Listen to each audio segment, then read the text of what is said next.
So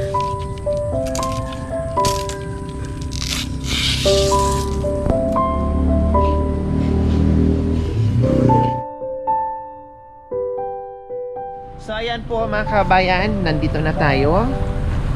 Puntahan natin si nanay na masipag gumagawa ng paraan para mabuhay. Hello! Magandang umaga po. Magandang umaga po, nanay. Kumusta po ang buhay-buhay ni nanay? Buhay, mapigado mo kayo. Po? Bakit nasabi niyo po, nanay, na pigado? Ano ba ang hanap buhay ni nanay? Pangalan niyo po pala, nanay? Susan Custodio. Si nanay Susan Custodio. Ilang taon na po kayo? Ng mga stinta na guro po. Oh, stinta. Stinta, nalipat ako. 70 plus na po Okay, kayo. 19, ang ako natawo ko, 1944 po kayo pinanganak. Dason ang akong birthday May 24. Wow, 1944. Oo, 44.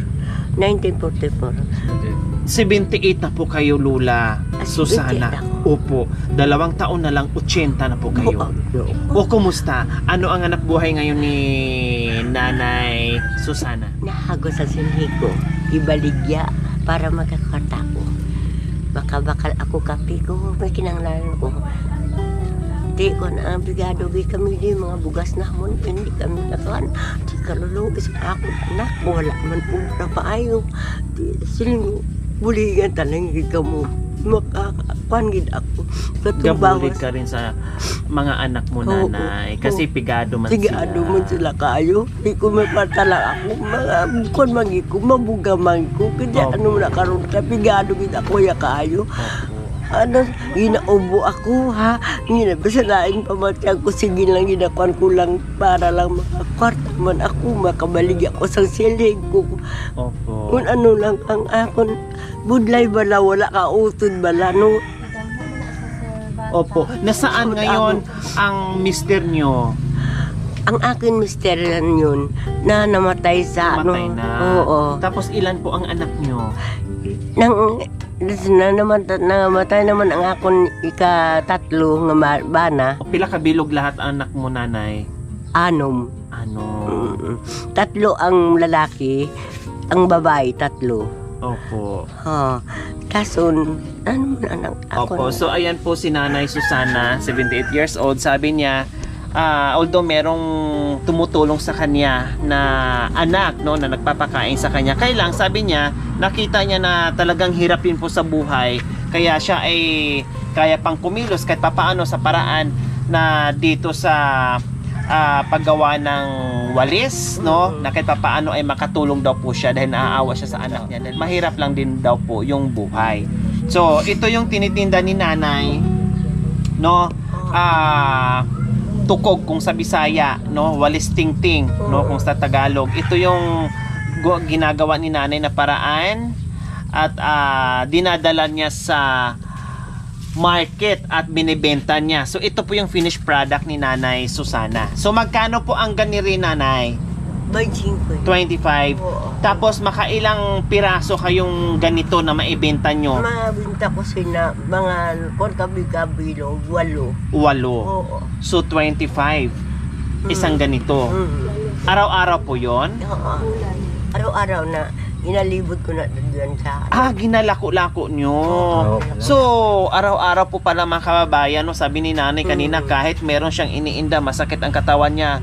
No? Siyempre, matanda na si Nanay Susana, pero kinakaya daw po niya kahit papaano meron siyang pambili ng bigas, may makain daw po siya. Kaya tingnan nyo naman po, mga kababayan, 78 years old, halata na may iniinda, no? Talagang hirap sa buhay at may sugat pa si Lula. Siguro sa hagod ng kutsilyo dito. Kasi ito yan mga kababayan. Ayan po, oh. Ayan po, ganito po yan. No, lukay o dahon ng niyog. So magiging ganito po 'yon. Isa-isahin mo 'yon ito. No, isa-isahin po ito mga kababayan. Nakakasugat ito pag hindi mo makontrol kasi gamitan mo ng kutsilyo, ayan, no? Ay to lola, na paano po yan? Ginahapin ko lang yun. Ah, Ginahapin ko lang yun. para hindi masakit o hindi kayo masugatan. O sugatan. Hindi ka masunsonan siyang bukog. Opo. Masuntok. Opo, so araw-araw kayo ganito ang ginagawa nyo. Yeah. Saan kayo kumukuha ng ganito?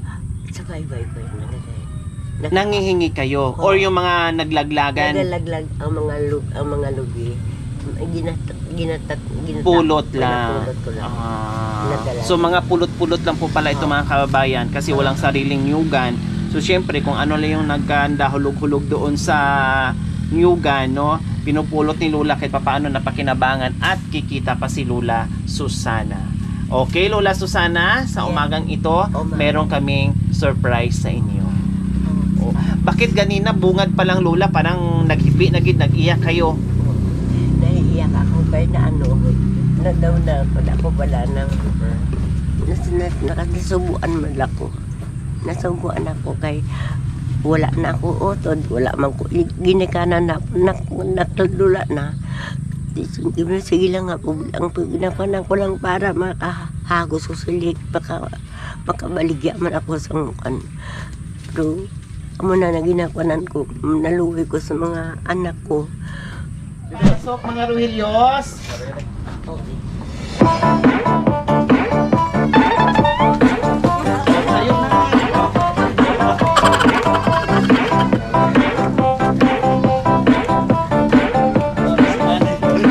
Grabe si nanay. Malakas pa sa sumayaw sa akin. Akin na, Sarge. O dito, Sarge. Ganda bala, Sarge, ah.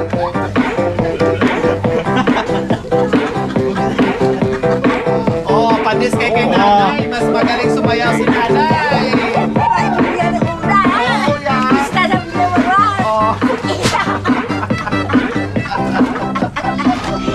Okay, maraming salamat mga Reyos. Ako na po nanay.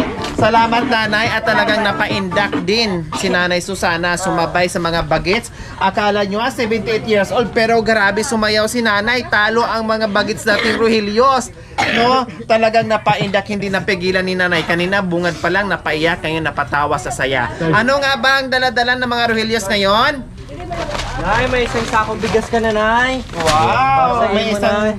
sakong bigas na si Nanay Susana. Ano yan, Sarge? At meron pang sorted groceries. Tulad ng Tulad ng kape, gatas, biskwits, miswa, suka, toyo, matika, at iba pang nasa loob yan. umuwi ka na lang. Yes, kaboto, ano yan? Ito nanay, isang itlog po para sa inyo nanay.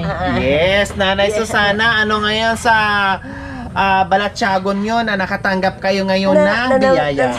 Salamat ako kay bago naamo pa lagi ko kakanan dire. Tuod pila-pila na kato kay tuig wala kay ko di ka amo pa lang gid. Pasalamat lang gid ko sa inyo.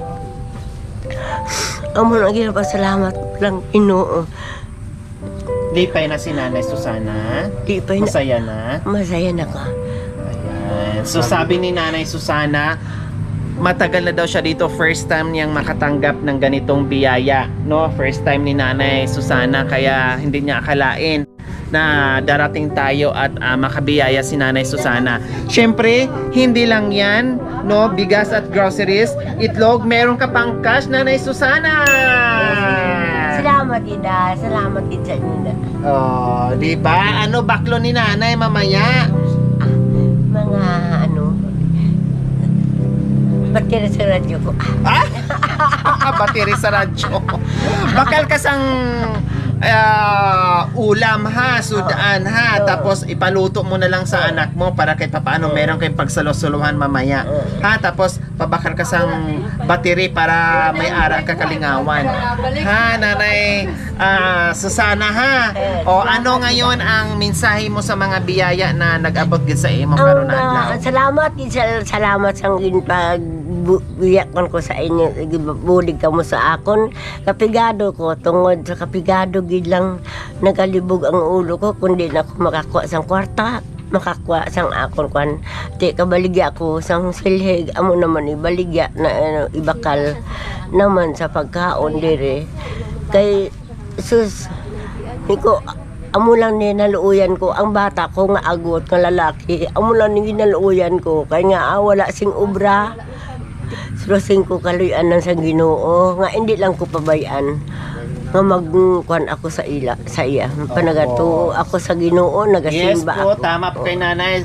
Lahat ng problema, no, talagang kasama yan sa buhay natin. Basta wag lang tayo makalimot na itawag, no, at hihingi ng saklulo sa ating Panginoong Diyos. Hindi tayo pababayaan. Oo, hindi. Siyempre, mga kababayan, maraming salamat po sa walang sawang subaybay sa ating mga vlogs, mga kababayan, without skipping us.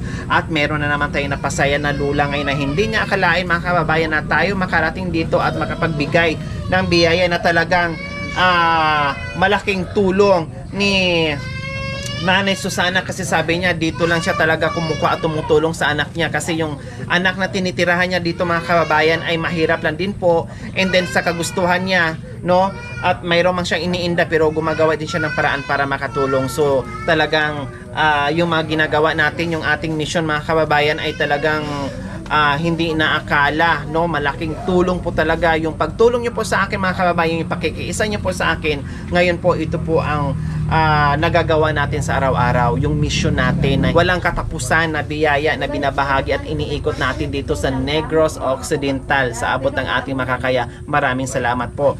Nanay Susana, sabi po meron kayong anak na hindi nyo na daw po nakikita, lagi nyo hinahanap. Sino po yon? Sino? Si Carlito. Si Carlito, o pwede kayong manawagan, nanay. Oo. Basi malantaw ta. Oo. Pwede man ang usubang ko nga si Carlito mag-usara na. Pwede ka di ma-share kay mama nimo, kay sumo ni mama mo ari sa ilan ni tuto mo Roland. Bakang to ka dito, kundiin ka. Wala ka kanibal sa imo, kundiin ka na. Wala nang kanumdum sa akon, nabayaan na niyo ako totoo. Ari ako, buhi pa si mama ninyo. Amo na ginain ko na ko kung gabi hindi ko katulog sa panumdum sa ila. Kaya, Anong pangalan, nay? Pila na katigwala kung nagkita? kuha na kahatuig na wala na kami kita ay. Pakapatay sa iya amay to sa Bulanon. Wala na. Wala na. Mga 30 years. Anong pangalan? Mga 40. Anong pangalan? Carlito mag-usara na. Mag-usara. So ayan po, mga kababayan, laging iniiyakan ni nanay, halos gabi-gabi po, no, hinahanap niya yung kanyang panganay na anak na si Kuya Carlito Mag-usara. Yan, si Kuya Carlito Mag-usara. Siguro hindi na sila nakikita 37 years na, no, na hindi nakauwi at hindi na niya nakita yung kanyang nanay. So ngayon, nananawagan kung sino may nakakilala kay Kuya Carlito Mag-usara. Ito po yung nanay nyo, nananawagan sa inyo na sana may pagkakataon na makauwi kayo dito sa Cadiz City. So, alam ba ni Kuya Carlito na dito nakatira? Dito mismo sa bayan ng Cadiz City, Barangay Bangkiruhan. Ayan, dito po siya nakatira sa bunsong kapatid nyo na si Kuya Roland Mag-usara. Dito sa Cadiz City, Barangay Bangkiruhan. Ayan po, si nanay. Hinahanap po kayo, Kuya Carlito. Sana makauwi kayo, no, at makagawa kayo ng paraan kahit papaano bago ang lahat ay makausap at makapiling nyo ang inyong ina. So ayan po, mga kababayan. So ayan po, mga kababayan, maraming salamat po sa ating mga sponsors, subscribers, followers, YouTube members, viewers, commentator. Nawa ipagpalain tayo ng Panginoong Diyos araw-araw. Nawa ibigyan pa tayo ng kalakasan ng katawan sa araw-araw. Nawa ibigyan pa tayo ng mahabang buhay upang sa ganun marami pa tayong matulungan na kagaya nila dahil ang dami naghirap ngayon. Maraming salamat po. So mga kababayan, huwag niyo pong kalimutan, paki-share, subscribe sa aking YouTube channel, Lori Aquino Talita. Maraming salamat po. God bless us all. Bye, Nanay Susana. Wow, meron tayong hindi pa tayo nakauwi, hindi pa tayo natapos sa ating vlog. Pinauwian na tayo ng alimango. Ayan. Oh, lambay. Ang sarap nito gataan, labong, gata, or tawag nito, saluyot. Ay naku po, mga kababayan. Maraming salamat po sa pabaon. Salamat. Ayan po mga kabaming, ito po laging nagagawa na yung talagang bigyan tayo at pauwian tayo ng grasya din. Maraming salamat. Bye-bye po Nanay Susana. Okay.